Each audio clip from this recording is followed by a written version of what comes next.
Students, आज हम आपके लिए लाए हैं ह्यूमन आई रिफ्रैक्टिव एरर और पावरोपाइट। ठीक है, अब देखिए जो नेत्र में दोष होते हैं वो दो प्रकार के दोष होते हैं मेन। ठीक है, एक होता है निकट दृष्टि दोष और एक होता है दीर्घ दृष्टि दोष।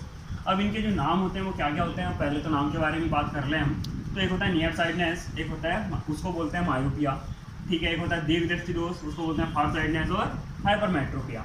ठीक, अब इन दोनों के ये तीन नाम हैं। ठीक है, मायोपिया, हाइपरमेट्रोपिया, नियर साइडनेस और फार साइडनेस, निकट दृष्टि दोष और दीर्घ दृष्टि दोष या दूर दृष्टि दोष। इन तीनों नाम में से कोई सा भी नाम आपके सामने आ सकता है जब आपको क्वेश्चन आएगा। तो आपको पहले तो ये नाम आपको कंफर्म करने पड़ेंगे। अब देखिए उसके बाद क्या होता है कि ये होते क्या है, आपके सामने यहाँ चित्र बना हुआ है नंबर 1 का।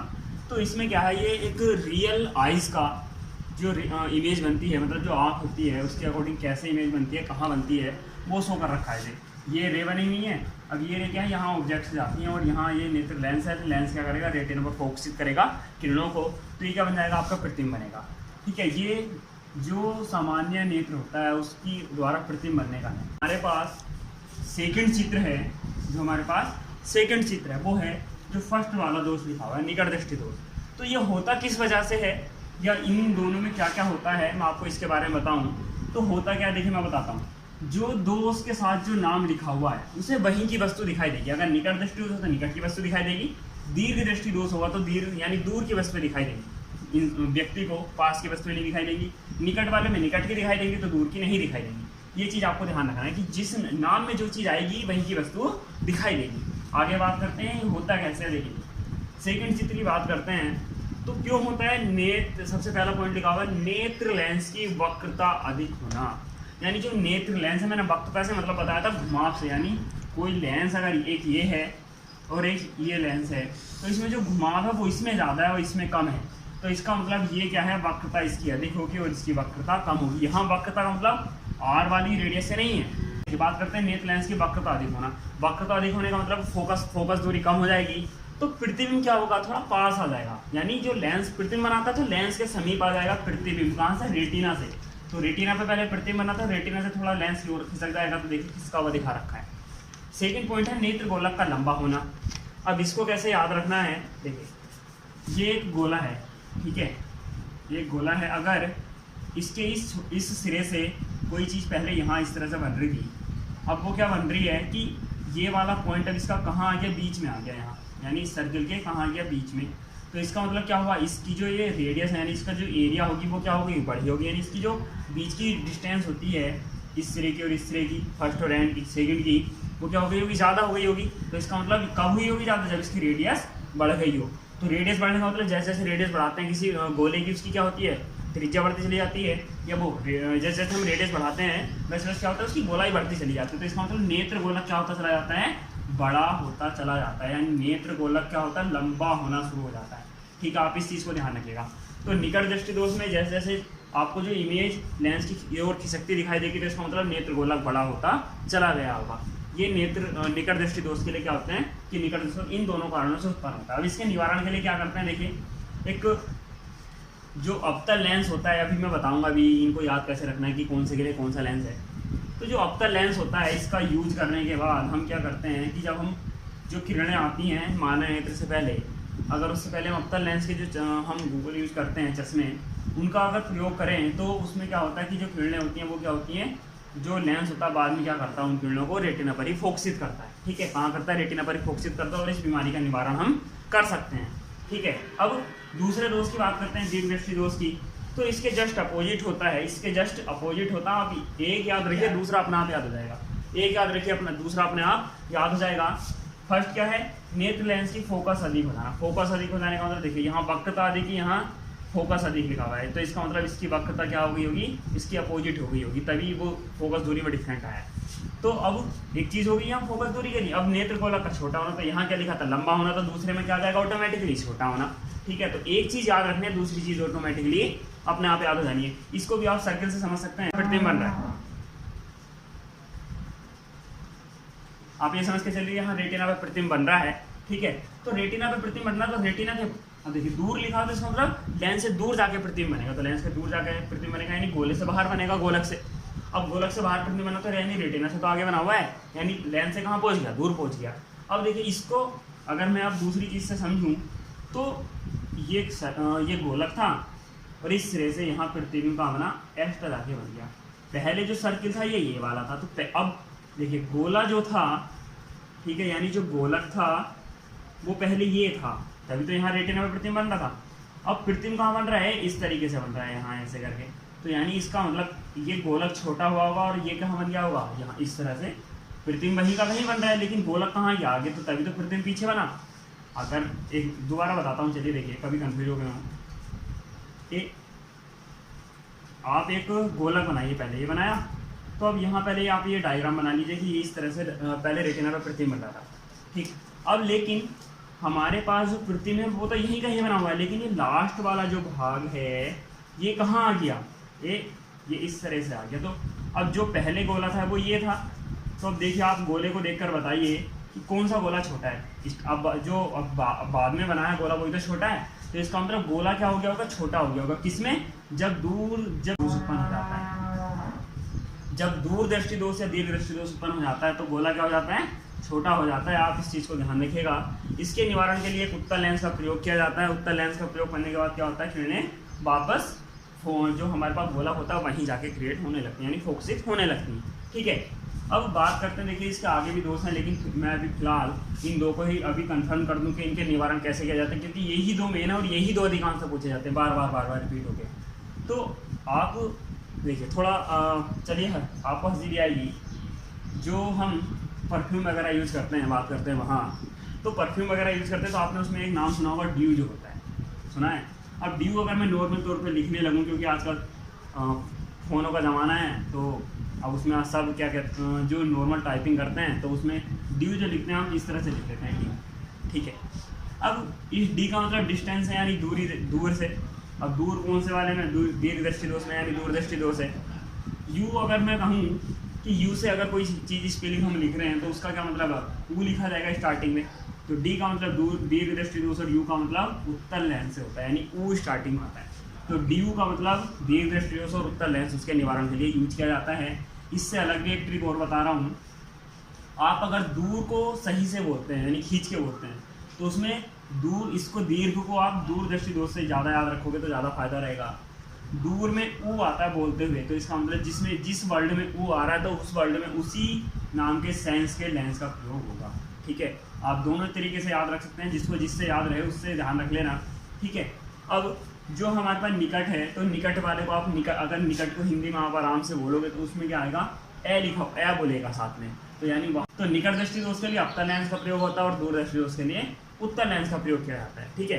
किसका प्रयोग किया जाता है, उत्तल लेंस का प्रयोग किया जाता है।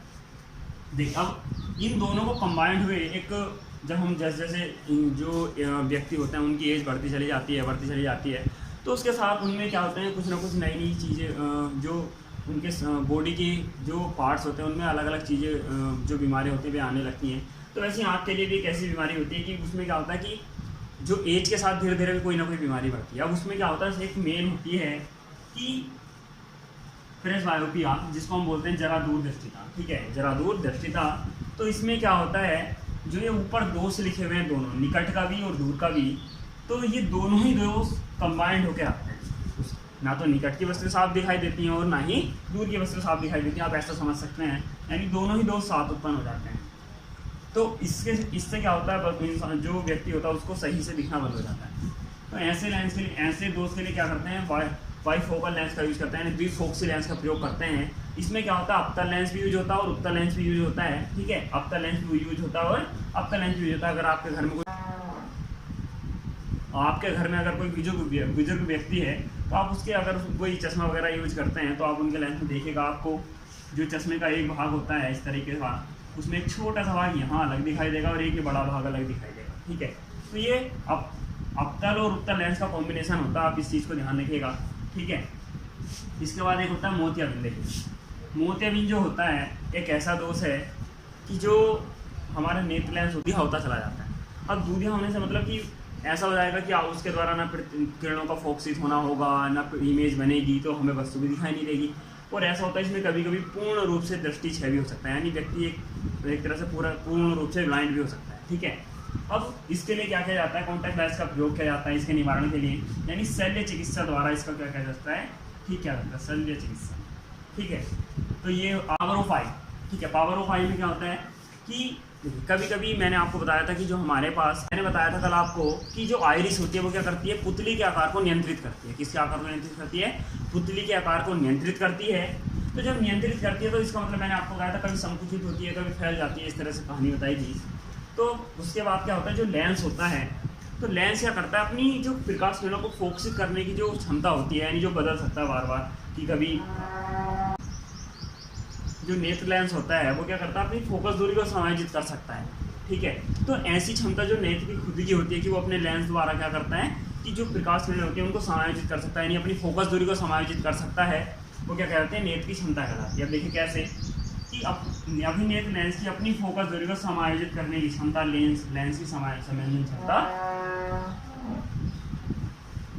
अभिनेत्र लेंस की अपनी फोकस दूरी को समायोजित करने की जो क्षमता होती है वो क्या कहलाती है, पावर वाइज कहलाती है, यानी नेत्र की संवेदन क्षमता कहलाती है। ठीक है, अब देखिए इसके साथ साथ मैं आपको बताऊं कि इसका मतलब तो ये आप ऐसे समझ लीजिए कि प्रतिबिंब की क्लियरिटी करने के लिए नेत्र लेंस क्या करता है, अपनी जो फोकस दूरी है उसको कन्वर्ट करता है। आप इस चीज़ को ध्यान रखिएगा, इससे ज़्यादा और कुछ नहीं है इसमें, कि जिस व्यक्ति का नेत्र लेंस जितना ज़्यादा बेटर होगा या जितनी ज़्यादा अपनी फोकस दूरी को समायोजित करने की क्षमता रखेगा, उसको वो वस्तु उतनी ही ज़्यादा क्लियर दिखाई देगी। ठीक है, जैसे कभी कभी हम क्या करते हैं, कुछ वस्तु को देखने के लिए आँखों को थोड़ा फैला लेते हैं, कुछ कभी कभी क्या करते हैं आँखों को थोड़ा सिकोड़ लेते हैं। इस तरह की घटनाएं जो होती हैं वो ऑटोमेटिकली चलती रहती हैं। ठीक है, माइंड क्या करता है, ऐसे ऐसे दिशा निर्देश देता रहता है इनको। तो अब देखिए आगे, फार पॉइंट और नियर पॉइंट मैंने लिखे हुए हैं, ये दोनों इन दोनों से रिलेटेड है।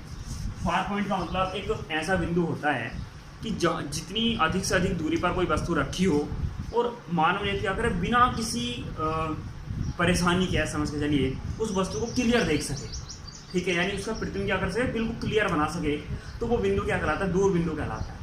और जो दूर बिंदु माना जाता है सामान्य, मतलब जो अच्छी नेत्र, जो हम एक तरह से कहते हैं स्वस्थ नेत्र का, वो अनंत होता है। कितना होता है, अनंत। ठीक, अब जो नियर पॉइंट होता है, यानी जो निकट बिंदु होता है, वो उसका मतलब क्या होता है कि एक मान, देखिए जैसे ये है, इस टाइम इसके मार्कर मेरे सामने है और मार्कर को मैं इस तरह से अपनी आंखों से देखने लगूं, तो इस बिना किसी दबाव के आंखों पर या कोई इफेक्ट बिना किए, इस जो ये मार्कर है, इसका जो प्रतिबिंब रेटिना पर बनेगा नेत्र द्वारा, वो अगर नेत्र पर बिना दबाव डाले बन रहा है और स्पष्ट बन रहा है, तो वो ऐसी निकटतम दूरी होनी चाहिए कि जहाँ से मार्कर का स्पष्ट प्रतिबिंब बिना किसी प्रेशर के या बिना किसी समायोजन के नेत्र लेंस बना रहा है रेटिना पर, तो वो बिंदु क्या कहलाएगा, निकट बिंदु कहलाएगा। ठीक है, अब ऐसे बिंदु की जो दूरी होती है मानव नेत्र के लिए, स्वस्थ नेत्र के लिए, वो 25 सेंटीमीटर बताई जाती है। कितनी बताई जाती है, 25 सेंटीमीटर बताई जाती है। एक चीज़ और रहेगी, ये जो गोलक होता है लगभग 2.3 सेंटीमीटर 2.5 सेंटीमीटर के समथिंग का होता है, इसकी जो त्रिज्या होती है। ठीक है, इसकी जो त्रिज्या होती है वो कितनी होती है, 2.3 या 2.5 सेंटीमीटर के समथिंग तक ये होती है।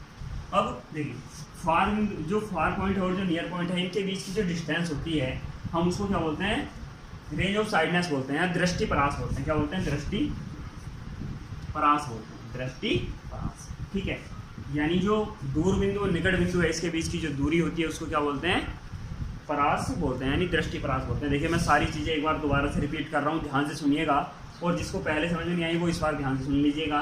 ठीक है, देखिए दो प्रकार के दोष होते हैं, एक निकट दृष्टि दोष, एक दूर दृष्टि दोष। जहाँ जो दोष होगा, यानी जिस नाम का दोष है उसे वहीं की वस्तु दिखाई देगी। निकट दृष्टि दोष के लिए कॉनकेव लेंस का प्रयोग करते हैं, और दीर्घ दृष्टि दोष के लिए कॉन्वेक्स लेंस का प्रयोग करते हैं। निकट दृष्टि दोष क्यों होता है, नेत्र लेंस की वक्रता अधिक होने से और नेत्र गोलक का लंबा होना। निवारण के लिए अवतल लेंस का प्रयोग करेंगे और ये दोष दूर हो जाता है। दूसरे दोष के लिए जो दीर्घ दृष्टि दोष है, नेत्र लेंस की फोकस दूरी अधिक हो जाती है, तब हो जाता है। नेत्र गोलक का छोटा होना है, नेत्र गोलक के छोटे होने पर हो जाता है, और इसका निवारण किया जाता है उत्तल लेंस से किया जाता है। ये चीज़ क्लियर। देखिए इसके साथ जरा दूरदृष्टि का दूसरा बताया था मैंने कि एक तो ये दोनों दोष जब साथ साथ होते हैं, थोड़ी एज बढ़ने के साथ साथ, तो तब क्या होता है, जरा दूरदर्शिता उत्पन्न होती है, और बाइफोकल लेंस द्वारा इसका, यानी द्विफोकसी लेंस द्वारा इसका निवारण किया जाता है। मोतियाबिंद इसमें क्या था, मैंने अभी बताया था कि लेंस होता है मानव नेत्र का लेंस, वो क्या होता है, दूधिया हो जाता है, और इससे पूर्ण रूप से दृष्टि छवि व्यक्ति की हो सकती है। इसको शल्य चिकित्सा द्वारा सही किया जा सकता है। अब पावर ऑफ आई, यानी जो नेत्र लेंस होता है वो अपनी जो हमारी आंखों की जो इनको किरणों को या फोकस दूरी को बदलने की क्षमता होती है, समायोजित करने की क्षमता होती है, वो क्या कहलाती है, नेत्र की संवेदन क्षमता कहलाती है। ठीक, अब दो बिंदु होते हैं, फार पॉइंट और नियर पॉइंट। तो फार पॉइंट का मतलब मानव नेत्र के लिए ऐसा अधिकतम दूरी का बिंदु जहाँ पर रखी वस्तु का प्रतिबिंब बिना किसी प्रेशर के या बिना कोई समायोजन के नेत्र लेंस स्पष्ट बनाता है, दूर बिंदु कहलाता है और माना जाता है अनंत स्वस्थ नेत्र के लिए। नियर पॉइंट मानव नेत्र के समीप का बिंदु वह बिंदु जिस पर क्या होता है, रखी वस्तु का स्पष्ट प्रतिबिंब बिना किसी प्रेशर या समायोजन के नेत्र बनाता है रेटिना पर, तो ऐसा बिंदु होता है निकट बिंदु। और इसकी दूरी जो होती है वो कितनी होती है, 25 सेंटीमीटर होती है। इन दोनों के बीच की जो दूरी होगी उसको क्या बोलते हैं, दृष्टिप्रास बोलते हैं।